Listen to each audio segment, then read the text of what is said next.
The results look too good to be true.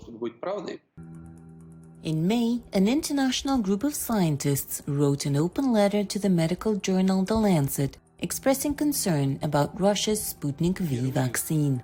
The scientists from the United States, the Netherlands, France, Italy, and Russia cited data discrepancies from Gamaleya Research Institute, the Moscow-based producer of Russia's Sputnik V vaccine.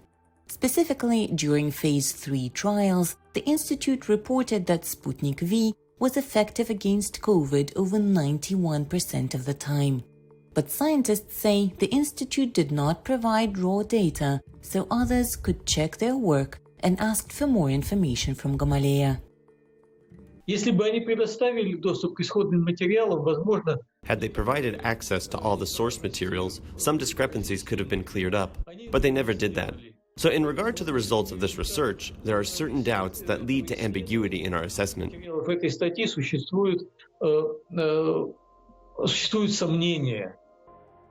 In a response to this letter, Sputnik V developers attributed any discrepancies to simple typing errors and called the scientists' requests strange.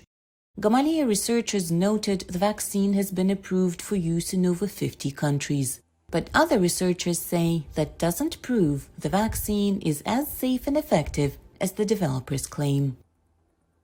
Разработчики этих всемирно известных вакцин, можно сказать, их западных вакцин, Developers of the internationally known Western vaccines not only published detailed reports about the research they'd conducted, but also published the protocols they abided by when conducting research, while Russian scientists refused to publish such protocols, and that raises a lot of questions. The Russian vaccine developers say their vaccine is safe and that Western medical researchers are being paid by the so-called Big Pharma to keep the Russian vaccine out of the world market.